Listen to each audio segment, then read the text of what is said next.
Welcome back, guys. Automotive Inc. here. So, a while back, I had a question in regards to is your vehicle spying?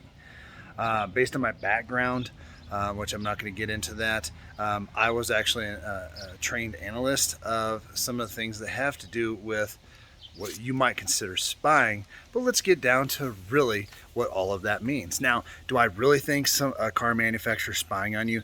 Well, the definition of spying is a person who secretly collects and reports information on activities, movements, or plans of an enemy or competitor. Well, I don't think that's necessarily true. I don't think that there's a vehicle manufacturer out there spying on you. That's a little bit aggressive, a little bit conspiracy theorist. However, there is some truth to is your car listening? Is your car collecting data? Absolutely. In 1994, most manufacturers started putting what you would call as a black box in your vehicle. Most of that, GM and most of the manufacturers started putting those in there to collect data on accidents, so accident analysis. I was later trained in the Bosch school. Bosch makes a tool to collect that data coming from pretty much any vehicle with an OBD1 and 2 adapter. Now, some of the content that you're going to get on a 1994 vehicle for an accident versus, say, a 2022 is going to be substantially different. They weren't even really recording certain aspects of that. But why would they do that? Well, in theory, it's to make your vehicle safer. I don't think there's anything out there to really collect data. Now, there is information now that can be used actually as part of that black box analysis, especially on newer vehicles, that can help exonerate people that are in accidents when somebody says, well, the person didn't apply the brakes or excessive speed was involved, or, hey, this person, the vehicle failed. That black box information is yours. You're the owner of it. And if you're at fault, say you're drunk and you get in an accident, they're probably going to get a warrant for that. And they're going to analyze that data to find out, was speed involved along with the booze? Was some of that? But what it can also do is when somebody says, my brakes failed, the black box can actually talk about brake proportioning and stuff like that. Was brakes, were speed involved, traction control, sway, all of that stuff. It can really help analyze that. And that's kind of what people kind of think is what's listening to the vehicle. That black box is not recording audio or visual data. Now, with the newer vehicles, with all of these cameras involved, like this little car right here, I haven't been to the newest class on a 2023, 2024 to find out if these cameras, which help you see on the mirrors, are actually involved in some type of event recording data. However, I would say that the possibility is there. Is the probability high? Probably not. Nobody's trying to use this data to put anybody, catch anybody doing anything inappropriate in their car. That's not what it's for. There's obviously no cameras facing the driver. Subaru has what's called their eyesight, and they do claim that there is something that can see your eyes, but it plays kind of funky with glasses. And it actually is allegedly seeing if you're being attentive to the road, but it's not going to catch you doing a line of, illegal drugs or anything in there. That's not what that's for. Now, do you drive a car with Bluetooth? Do you drive a car with Siri? How about Alexa built in? How about Google? Most of the vehicles now are going away from that. Do you drive a new car that has this kind of stuff in it? Right here? All this computer data, everything like that? If you do drive something like this, even a simple work truck like this, or even a vehicle that's, say, as old as this, that has Google Play and Android Auto, Apple CarPlay, I don't use that, where Siri's involved, then guys, you're potentially at risk, okay? Now, the EDRs that are in your vehicle are not, again, those event data recorders are strictly for NHTSA stuff. They're for accident collection, evidence, stuff like that. But for the most part, that thing is never going to have anything to do with it. But when you're talking about, you ever said something around your phone, your smart TV, your Alexa thing sitting on the counter if you have one of those. Um, and the next morning your email has promotions for, say, whatever you talked about, right? You say, oh, I think I might like go to the lake, and the next morning you have Travelocity saying, hey, let's go to the lake. You have somebody, Gart Sports, trying to sell you boogie boards and stuff like that. Well, that is a potential. I mean, they say on average the new cars have somewhere in the area of 1,400 microchips involved with just data, functionality, and everything like that. Well, that's a lot of tech. And what you'll find out is a lot of this stuff is collecting email addresses, and you might be thinking, I didn't put my email address in my vehicle. Well, you kind of did. When you signed up for your vehicle and you bought it from the dealer, if it's a newer vehicle, you usually got a trial period of something. And those right there is where you're handing over your email, you're handing over your address, you're handing all that stuff. That all is then connected to the vehicle itself. So you might be thinking, oh, wow. Yes, and more than likely, while you're just signing up, the salesperson's probably like, "Oh yeah, and you also get a free trial. I just got to jam your information in. You probably didn't even have to re-give it. You already gave it to the dealer to do the contact stuff." And what that does is then shares it with that company. Well, those companies then sell that information to other, like vendors, other companies and stuff like that. But you'll be interesting to find out. Your vehicle's also tracking your location data. So when you have breadcrumbs, so if you buy a new Ford and you don't activate the breadcrumbs on your navigation, you'll travel around for a little bit, and if you turn it back on, it was still collecting that data.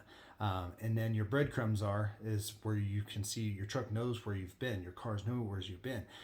Even if you don't, after a while, the AI in your vehicle, so the Pathfinder we had, it started remembering places I went every day, to the gym, to work. And it would actually say when I got in the vehicle, no matter what the direction I pointed to the car, it's like, oh, did you want to go here? So it is collecting stuff like that. And you inadvertently, actively, and with permission, allowed those pieces of information to be shared about you. And it's not necessarily scary or anything like that.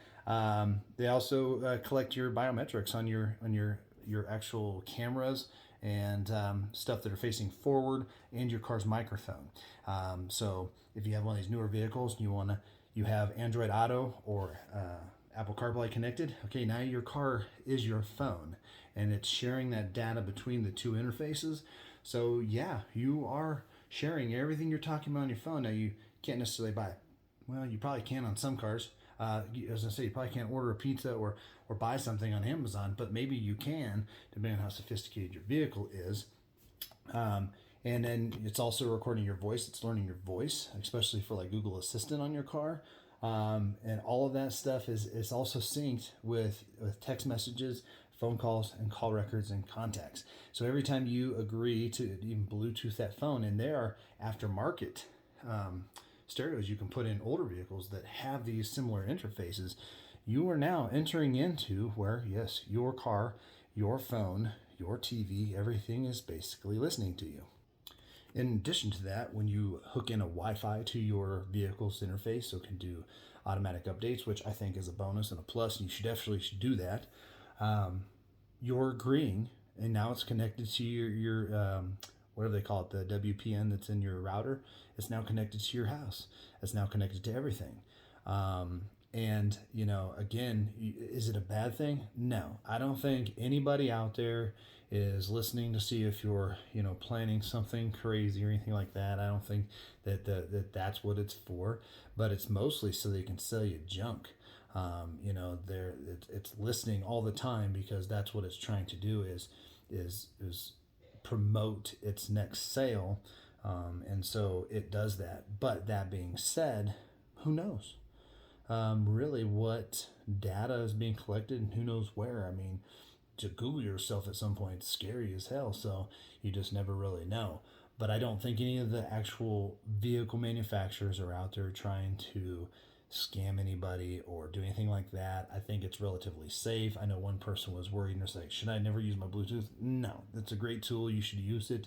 You should feel safe. And like I said, when you sign up to buy your new car or buy a temporary trial period of something, there's some fine print in there that you're going to go start, sawing logs to if you try and read it. But you're going to find out real quick that The data is available. The data is being shared. I don't use Apple CarPlay or Android Auto. I've plugged in and played with it once in a while, so it is connected. And then, unfortunately, because the Chevy, even being a custom trim, has wireless, and so it's always connected to it, even though I don't really use it. So it can then I can say, "Hey Google," and it will then try and send a text or do whatever. It's collecting data. Absolutely, it is. Is your car spying on you?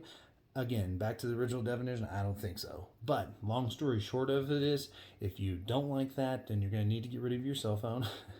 You're going to need to get rid of your tablet, your laptops, and get an older vehicle that just doesn't have that. I mean, back in the day, people used to talk with each other versus text all the time, and that's kind of a forgotten art. But it is kind of scary to know that. But everybody that has the Alexas and everything like that, it's all this AI that they're trying to learn. And then, so hopefully that answered your questions, and we'll go into something else here in just 1 second. But yes, is your car spying on you? Spying? No. Actively listening? Sure. And you gave permission to do that. So, guys, if you do like my content, I got a couple other PSA announcements at the end of this video, but smash that button down there. It helps my channel out. All right. So, one last thing, but guys, before we go today, I know a few days ago I kind of went on a rant. I put up a video in regards to, I called out a few channels. There's a reason to that, and I'm not going to air any dirty laundry. I've had a hard last few weeks, but let me tell you how AI works, since we're talking about spying and stuff like that. Is if a YouTube channel has 1 million subscribers, and then the little channel like me comes in and produces a video, and then that channel gets you kicked off, even though it's having phenomenal content, my videos will never get suggested to people. They'll get suggested to the subscribers that I have, and really nobody else. In addition to that, if there's channels that then copy your content, meaning they come over to your channel because the AI suggests it, they can then look at my videos, and I guess it's fair game according to YouTube standards.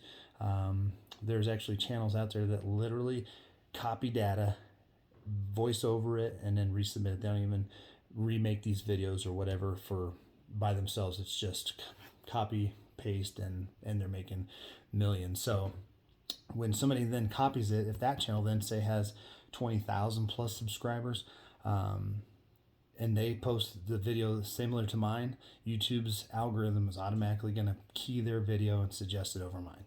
So I do, pisses me off, I guess, if you will, when I'm just a little guy trying to get my channel out there, and I'm very happy to have the rest of you guys. But I've actually personally went to people's channels and saw that shortly after I posted a video, that a very similar, almost identical video would pop up, and I find it very hard to believe that complete strangers that would come up with the exact same idea with similar type thumbnails, but then all of a sudden their video just skyrockets past mine, and mine just kind of fizzles out. So it is kind of a bummer. And so I would just ask, if you're here, subscribe, hit the like button. If you don't want to see more content, then I appreciate you at least coming to this one. But it's hard for an actual person with authenticity and hard work to come in and try and build a channel, because I've been doing this for several years now, and I'm just a little guy. And how their algorithm works too is if somebody comes and watches my video, it's literally half cents on the dollar that you're gonna make.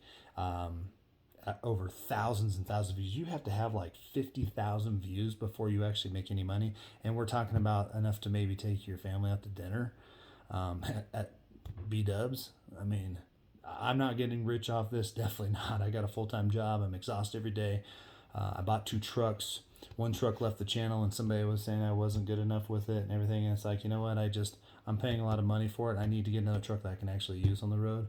But since we're talking about spying, we're talking about AI, we're talking about everything like that. The channels out there that are copying content and thumbnails and posting the videos, shame on you, man.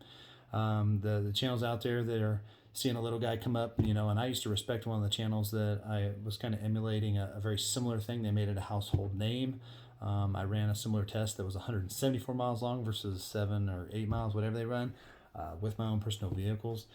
Shooting that cost about $1,000 that weekend, and my videos were doing freaking great. But as soon as they got them kicked off, they fizzled out and basically became nothing. So, it's a bummer to me. I'm trying to be authentic. I'm trying to be real, and trying to do the best I can. And hopefully you came to this video and maybe got some information out of it or whatever, created some conversation. But I probably shouldn't have called out channels if I wasn't willing to air all the dirty laundry. But I'm just saying there is history there. So if I called them out, there is history of some kind. I'm not going to elaborate any further on it. But AI is the killer of a small channel like me because, like I said, it allows other channels to come in. And if they're willing to do the dirty work of copying content or saying, ooh, his video works good, it just crushes mine because YouTube's not going to suggest it to people, to a channel that has 4,000 or 5,000 subscribers versus a channel that has 20,000 plus. They're just going to say, cool, this other guy's making one and we can advertise better on his because he has more subscribers and more watchers, and that is true. And so a while back I stopped saying what my next videos were going to be about because they were copying that. But ironically enough, I guess it's a dog eat dog world, man. Instead of being real and authentic, you just copy somebody else's stuff and screw the other people, I guess. But that's not my mentality and stuff. So I think that basically covers it, guys. Again, I hope that answered your questions on the spying issue, and we'll see you on the next one. All right.